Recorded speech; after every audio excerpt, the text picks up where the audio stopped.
இயேசுவில் என் அன்பு சகோதர சகோதரிகளே, ஆண்டவர் நாமத்திற்கு சோத்திரம். தினம் ஒரு ஜப வழியாக பேசிக்கொண்டிருப்பது உங்கள் அன்பு சகோதரன் பிரபு. எப்படிங்க இருக்கீங்க? இன்றைய நாள் எப்படிங்க போச்சு? உங்களுக்கு மகிழ்ச்சியாக இருந்தீங்களா? எப்போவுமே சந்தோஷமாக இருங்க. ஆமீன். அன்பு சகோதர சகோதரிகளே, சில வேளைகளில் அநேகர் நம் குடும்பத்தினர், நம் நட்பு வட்டாரத்தில் இருப்பவர்கள் நம்மை சூழ்ந்திருக்கலாம். இருந்தபோதும் நம் தனிமையாய் உணர்வோம். வேதாகமத்தில் உங்களை எனக்கு ஜனங்களாக சேர்த்து கொண்டு உங்களுக்கு தேவனாய் இருப்பேன், யாத்திராகமம் 6ஆம் அதிகாரம் 7 சொல்லக்கூடிய அழகான வார்த்தைங்க. நம்மளை சுற்றி எல்லாருமே இருக்கிற மாதிரி தான் இருக்கும். ஆனால் நம்மளுடைய ஃபீல் எப்படி இருக்கும் அப்படின்னா, நான் தனியாக இருக்கிற மாதிரி தான் எனக்கு உணர்வு தோணுது அப்படின்னு நினைக்கிறீங்களா? கவலைப்படாதீங்க. நம் ஆண்டவராகிய இயேசு கிறிஸ்து உங்களோட கூட இருக்கின்றார். மகளே, மகனே, கலங்காத. நீ எங்கு சென்றாலும் சரி, நான் இருக்க உன் கூட. எதற்காகவும் நீ பயப்படாத. நீ தனிமையாய் உணரலாம், ஆனால் அன்பானவர்களே, ஆண்டவர் உங்களுக்கு சமீபமாக இருக்கின்றார். பார்த்துக்கலாம், எதுவும் கடந்து போகும் அப்படின்னு சொல்லி இன்றைய நாள் நம் ஆண்டவராகிய இயேசு கிறிஸ்து, நான் உன்னோடு கூட இருப்பேன், எதற்காகவும் கவலைப்படாத, பார்த்துக்கலாம் அப்படின்னு சொல்லி. ஸோ ரீசெண்டாக நிறைய விஷயங்கள் நடந்துச்சுல வாழ்க்கையில். சமீபத்தில் பார்த்தீங்கன்னா, அந்த பைக்கில் இருந்த புகையினால் 4 பேர் இறந்துட்டாங்கன்னு சொல்லி கேள்விப்பட்டிருப்பீங்களா? என்னடா இது அப்படின்ற மாதிரி இருக்குது. எப்போ என்ன நடக்குன்றது தெரியாத ஒரு விஷயமா இருக்குல்ல. ஆண்டவராகிய இயேசு கிறிஸ்து, எது நடந்தாலும் பார்த்துக்கலாம் அப்படின்னு சொல்லி, எப்போ என்ன நடக்குன்றது தெரியாத ஒரு சூழ்நிலையில் நம்ம வாழ்ந்துட்டுருக்கோம். நம்மளை சுற்றி நிறைய பேர் இருக்க மாதிரி தான் இருக்கும், ஆனால் நம்ம தனிமையில் இருக்க மாதிரி தான் எப்போவுமே ஃபீல் பண்ணுவோம். நிறைய ஃப்ரெண்ட்ஸ் இருக்கலாம், நிறைய பேர் இருக்கலாம் நம்மளை சுற்றி, ஆனால் நம்ம தனிமையில் தான் இருக்காமல் ஒரு மாதிரி டல்லான ஃபேஸோடு தான் இருப்போம். நிறைய பேர் நம்ம டீம்லேயும் இருப்பாங்கள்ல, ஜாலியாக இருக்க பசங்களும் இருப்பாங்க, எப்போ பாரு உம்முன்னு இருப்பானுங்க. நம்மளே என்னடா ஆச்சுன்னு கேட்டால் கூட சொல்ல மாட்டாங்க. ஒன்றும் இல்லைடா அப்படின்னு சொல்லுவாங்கள்ல. சொந்தக்கார மத்தியில் கூட எல்லாருமே ஜாலியாக கலங்கன்னு இருக்கும்போது யாராச்சும் ஒருத்தர் சோகமாக இருந்தாலுமே, என்னோடய சுவாபங்கள் அதுங்க, நான் இப்படி தான் இருப்பேன், அமைதியாக தான் இருப்பேன் அப்படின்ற மாதிரி இருக்குமா. ஸோ அப்படி இருக்காதீங்க, ஜாலியாக இருங்க, சந்தோஷமாக இருங்க. நீங்கள் உள்ளுக்குள்ளே ஒன்று வச்சுக்கிட்டு வெளியே ஒன்று வச்சு அப்படிலாம் இல்லாமல், எதுவாக இருந்தாலும் மனசை விட்டு பேசிட்டா எந்த பிரச்சனையும் இல்லை. இன்றைக்கி எத்தனை பேரோட வாழ்க்கை உள்ளுக்குள்ளே ஒன்று வச்சு வெளியே ஒன்று பேசி எவ்வளோ விஷயங்களோ, என்னென்ன விஷயங்கள் சொல்லணுமோ, என்னென்ன விஷயங்கள் பேசணுமோ ஆன் ஸ்பாட்டில் அப்பயே நம்ம பேசிடணும். அது ஆற போட்டு, நீ எனக்கு அப்படி பண்ணிட்டியா, அன்றைக்கி இப்படி பண்ணிட்டேன்னு சொல்லி பொறுமையாக காத்திருந்து நமக்கு நேரம் வரட்டும் அப்போ வச்சு செய்யலான்றது அதெல்லாம் வாழ்க்கை. ஏன்னா நீ இன்றைக்கி ஏன் இப்படி சொன்ன அப்படின்றத அப்பப்போ அந்த விஷயம் நம்ம முடிச்சிட்டோம் அப்படின்னா நமக்கு ஒரு ரிலாக்ஸேஷன் கிடைக்கும்ல.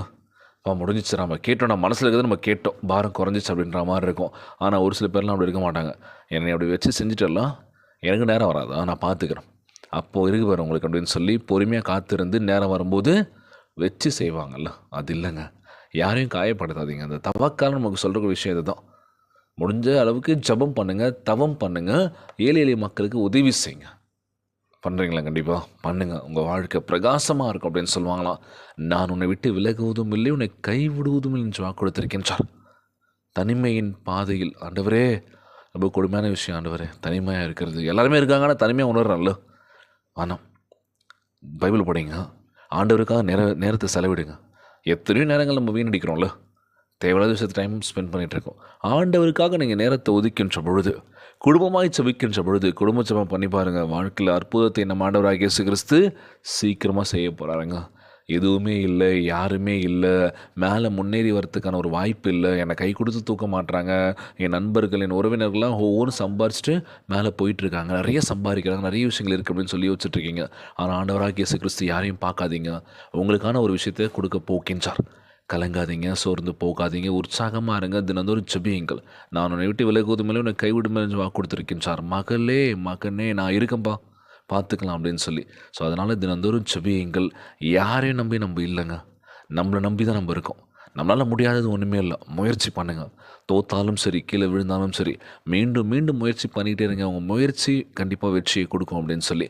ஸோ இன்றைய நாள் ஜெபம், உலகில் வாழ்கின்ற எல்லாருக்கும் நம்ம ஜெபிக்க போகிறோம். முக்கியமாக சொல்ல போனால் அரசாங்க தேர்வு எழுதி கொண்டிருக்கின்ற மாணவிகள் நல்லபடியாக தேர்வு எழுதி வெற்றி பெற வேண்டும் என்று நம்முடைய ஆசீர்வாதம் நம்ம ஜெபம் கண்டிப்பாக இருக்கும்ல. கண்டிப்பாக வெற்றி பெறுவாங்க, கலங்காதீங்க.